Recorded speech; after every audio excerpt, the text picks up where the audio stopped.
Hello everyone, আসসালামু আলাইকুম। আজকে একটু লেটেই বের হয়েছি হসপিটালের উদ্দেশ্যে, কারণ আজকে আমাদের ডাক্তারের শিডিউল 11টার পরে।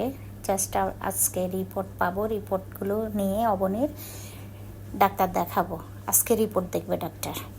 দেন আমরা একটা ট্যাক্সি পেয়ে গেছি, ট্যাক্সিতে উঠে বসলাম।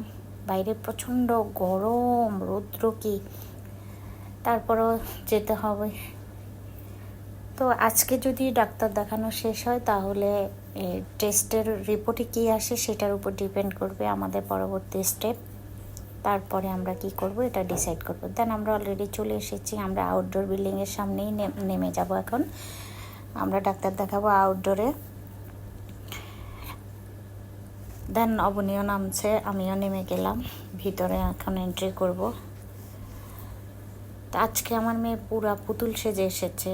গত 2 দিন আগে ডাক্তারে বললো যে ও তো পুরা বারবি। দেন এখানে এসে আমাদেরকে মাস্ক নিতে হয়েছে, কারণ মাস্ক ছাড়া আমরা ডাক্তারের রুমে ঢুকতে পারবো না। আমাদের ব্যাগে ছিল, ওগুলো হোটেল রুমে রয়ে গিয়েছে, ভুলে গেছি।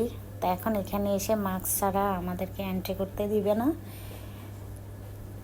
দেন আমি মাস্ক পরে এখন উপরে চলে যাচ্ছি, দেখি বাকিটা কি হয়।